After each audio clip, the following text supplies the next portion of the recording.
भगवद्गीता अथ पंचदशोऽध्यायः।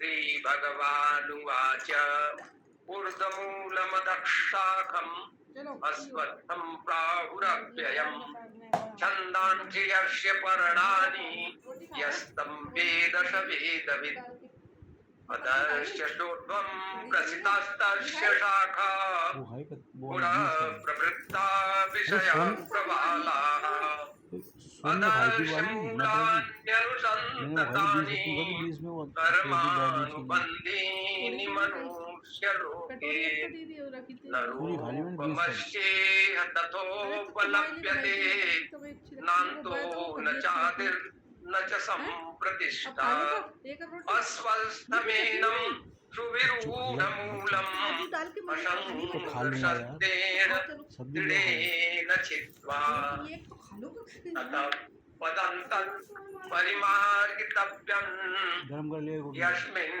गता न निवर्तन्ति भूयः तमेव चाद्यं पुरुषं प्रपद्ये यतः प्रवृत्ति प्रसिता पुराणी निर्मानमोहा जितसंगदोषा आध्यात्मनित्या विनिवृत्तकामाः द्वन्द्वैर्विमुक्ता सुखदुःखसंज्ञैर्गच्छन्त्यमूढा पदमाव्ययं तत् न तद्भाषयते सूर्यो न शशाङ्को न पावकः यद्गत्वा न निवर्तन्ते तद्धाम परमम्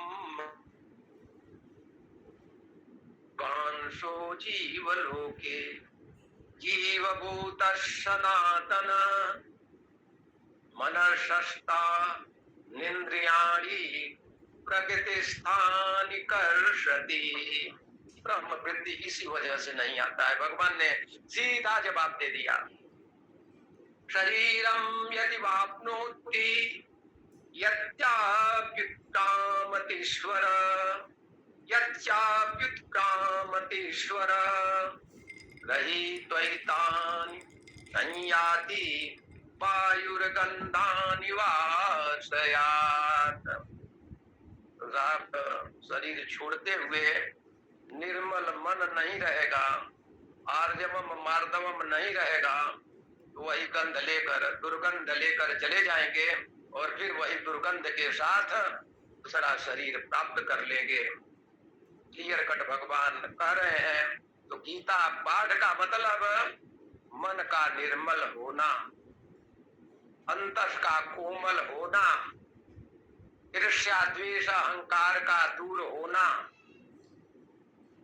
श्रोत्रम चक्षुं स्पर्शनं च रसनं घ्राणमेव च अधिष्ठाय मनस्यायं विषयानुपसेवते उत्क्रामन्तं स्त्यं वापि पुञ्जानं वा गुणान्वितं विमूढानानुपश्यन्ति पश्यन्ति ज्ञानचक्षुषा। तो इसी ज्ञान चक्षु की बात आदि शंकराचार्य के उस श्लोक की चर्चा हो रही थी। इसी ज्ञान चक्षु की बात की हो रही थी। यतन्तो योगिनश्यैनं पश्यन्त्यात्मन्यवस्थितं यतन्तोऽप्यकृतात्मानो नैनं पश्यन्त्यचेतसः यदादित्यगतं तेजो जगत्प्रशयतेऽखिलं यच्चन्द्रमसि यच्चाग्नौ तत्तेजो विद्धि मामकम् कामाविश्य च भूतानि धारयाम्याहमोजसा उष्णामि चौषधिः सर्वाः सोमो भूत्वा रसात्मकः अहं वैश्वानरो भूत्वा प्राणिनां देहमाश्रितः प्राणापान समायुक्तः पचाम्यन्नं चतुर्विधम् सर्व तस्य चाहं हृदि सन्निविष्टो मत्तः स्मृतिर्ज्ञानमपोहनञ्च वेदैश्च सर्वैरहमेव वेद्यो वेदान् वेद विदेव चाहम् त्वाविमौ पुरुषौ लोके क्षरस्याक्षर एव च क्षरः सर्वाणि भूतानि कूटस्थोऽक्षर उच्यते उत्तमः पुरुषस्त्वन्यः परमात्मेत्युत्तारतः यो लोकत्रयमाविश्य बिभर्त्यव्यय ईश्वर यस्माक्षरमतीतोऽहम् अक्षरादपि चोत्तमः अतोऽस्मि लोके वेदे च कथितः पुरुषोत्तमः यो मामेवमसम्मूढो जानाति पुरुषोत्तमम् सः सर्वविद भजति मां सर्वभावेन भारत इति गुह्यतमं शास्त्रम् इदमुक्तं मया नघ एतत् बुद्ध्वा बुद्धिमान् स्यात् कृतकृत्यस्य भारत ओम तत्सदिति श्रीमद्भगवद्गीतासु उपनिषत्सु ब्रह्म विद्यायां योगशास्त्रे श्रीकृष्णार्जुन संवादे पुरुषोत्तम योगो नाम पंचदशोऽध्यायः। ओम श्रीकृष्णार्पणमस्तु। योगेशं सच्चिदानन्दं वासुदेवं प्रजप्रियं धर्म संस्थापकं वीरं कृष्णं वन्दे जगद्गुरुं कृष्णं वन्दे जगद्गुरुं। तो इस प्रकार पुरुषोत्तम मास के पहले दिन हम सभी ने पुरुषोत्तम योग नामक अध्याय 15वें अध्याय का गीता जी का श्रवण किया। लेकिन एक बात नित्य हम ध्यान में रखें कि जो श्लोक इतने साधक गण चुनते हैं, जो भी श्लोक सबसे सर्वोपरि लगे नित्य नित्य, आज यदि सर्वोपरि हमें दूसरा श्लोक लगा तो कल लगेगा कि नहीं नहीं, तो तीसरा तो उससे भी सर्वोपरि है, अरे चौथा तो उससे भी सर्वोपरि है। यहाँ से तो और हमें ज्ञान आ रहा है, यहाँ से तो और हमारी ब्रह्म वृत्ति प्रखर होती चली जा रही है। तो नित्य सभी भाई बहनों से आग्रह है कि एक श्लोक पर 2 शब्द 4 शब्द जो भी हो वो नित्य अवश्य बोलें। मात्र श्रवण न करें, बोले। बोले का मतलब ही है कि जब तक नित्य ध्यान में नहीं जाएंगे, मनन नहीं करेंगे, चिंतन नहीं करेंगे, तो फिर किसको नहीं आता है। सबको बोलना आता है, किताब ही देख के सभी सामने किताब ही रख के बोलते हैं। लेकिन थोड़ा सा यदि ध्यान हम करेंगे, चिंतन मनन करेंगे, तो भगवान स्वतः ही भीतर से जब कहते हैं, भगवान ने कह दिया यहीं सर्वस्य चाहं हृदि सन्निविष्टो, जब भीतर वही बैठे हुए हैं, कुछ करने वाले हैं, तो हम क्यों परेशान हो। वही बुलवा रहे हैं, अच्छा बुलवा में, बुरा बुलवा में, सार्थक बुलवा में, निरर्थक बुलवा में, लेकिन वही बुलवा रहे हैं। पॉजिटिव निगेटिव सब कुछ वही। कोई कहता है कि भाई जब बुरी बात करनी नहीं चाहिए, बुरी बात का बड़ा नुकसान है, भगवान ने क्यों बुरी बातों को बनाया, भगवान ने क्यों बुरी बातों को बनाया। तो जरा इस पर भी चिंतन करिए, इसका उत्तर क्या हो सकता है। भगवान केवल अच्छी अच्छी बातें क्यों नहीं बनाए, क्यों भगवान ने क्यों धर्म और अधर्म दोनों का प्रतिपादन कर दिया। तो इस पर चिंतन करें, मनन करें और अपने भीतर बैठे। ओम श्री कृष्णार्पणमस्तु। जय श्री कृष्णा, जय श्री राम। सभी को सादर प्रणाम।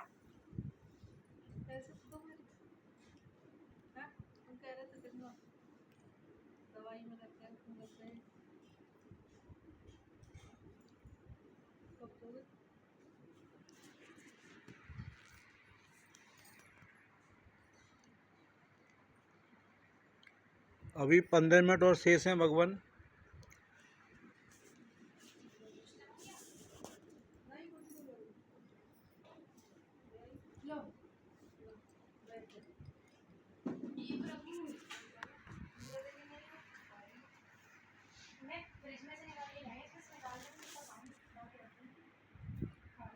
जय श्री कृष्ण शर्मा जी, माइक खोलिए। हरिओम।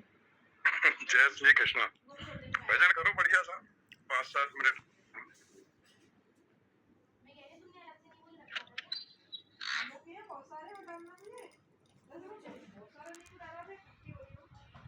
अरे आपके श्रीमुख से सुनना है, मैं तो सुनाइए।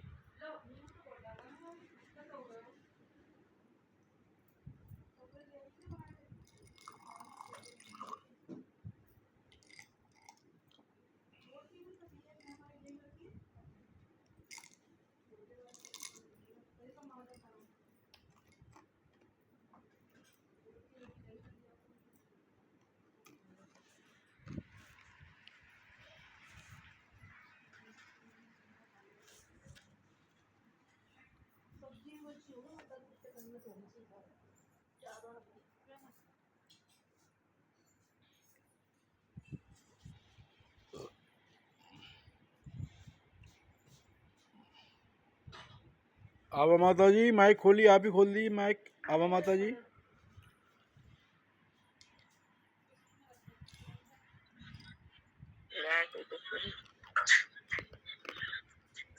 ललिता गाएगी, ललिता बहुत दिनों बाद आई। अरे वो 108 नाम जो है ना, उनको पूरा आज भजन गा दीजिए पूरा वाला। हरि सुंदर नंद मुकुंदा, हरि नारायण बोल। गाने में नहीं आया वो अभी, जैसे ढंग से देखा भी गाइए गाइए, वही गाइए जो उसमें, जो खोल के गाइए। हाँ? जो आपने लिया उसको खोल के गाऊं? अपने वाला गाइए, उसमें वो नाम जोड़ते जाइए भगवान के। अरे जब तक आज अच्छे से लिखा नहीं जाएगा तब तक कैसे जोड़ जाएंगे? ऐसे गड़बड़ी काम थोड़ी हो पाएगा। ऐसे उसको लिख के तैयार करेंगे तब गा पाएंगे, ऐसे नहीं हो पाएंगे। चलिए जितना आता है उतना बोल दीजिए। हाँ आप गाइए, आप गाओ, आप गाओ, आप गाओ कुछ। आज आप गाओ, आज आप गाओ, आज आप गाइए कुछ।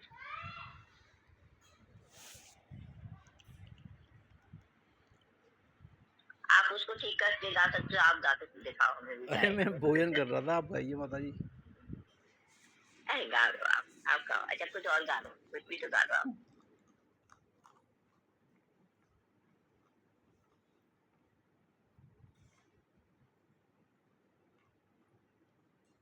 जय श्री कृष्ण मैं गाती हूँ।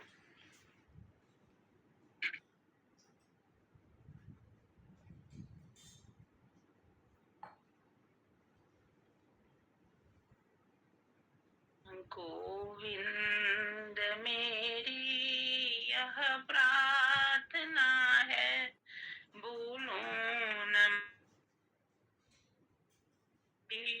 तुम्हारा, ये नाम तेरे दिन रात गाऊं। गोविंद दामोदर माधवेति, हे कृष्ण हे यादव हे सखेति, श्री कृष्ण दामोदर माधवेति। गोविंद मेरी यह प्रार्थना है, भूलूं न मैं नाम कभी तुम्हारा, ये नाम तेरे दिन रात गाऊं। गोविंद दामोदर माधवेति, हे कृष्ण हे यादव हे सखेति, गोविंद दामोदर माधवेति। देहांत काले तुम सामने हो, बंसी बजाते मन को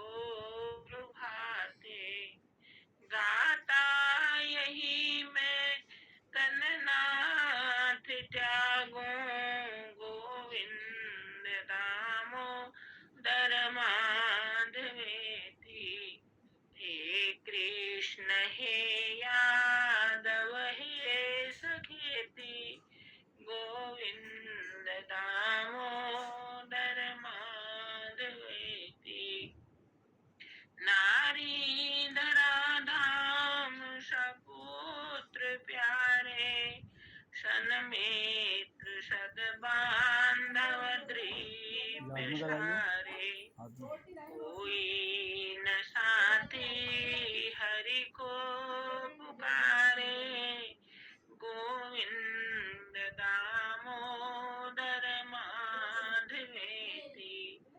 हे कृष्ण हे यादव हे सखेति, प्यारे जरा तुम मन में विचारो, क्या साथ लाए और क्या ले चलोगे, जावे हरि नाम सदा पुकारो, गोविंद दामोदर माधवेति।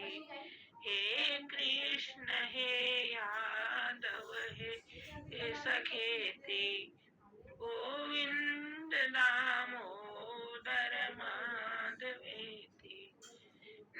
नाता भला क्या जग से हमारा, आए यहाँ क्यों कर क्या रहे हो, सोचो विचारो हरि को पुकारो, गोविंद दामोदर माधवेति।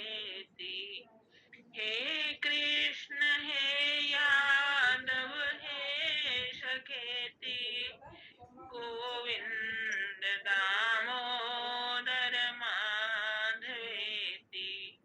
सच्चे सखा है हरि ही हमारे, माता पिता संबंधु प्यारे, भूलो न भाई दिन रात गाओ, गोविंद दामोदर माधवेति।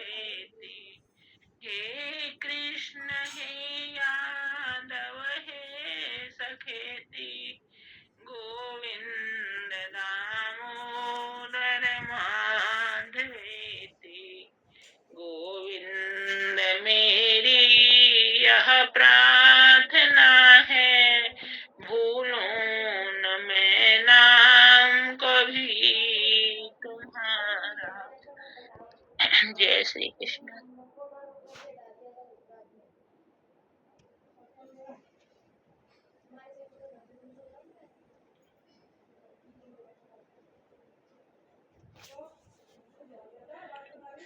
जय श्री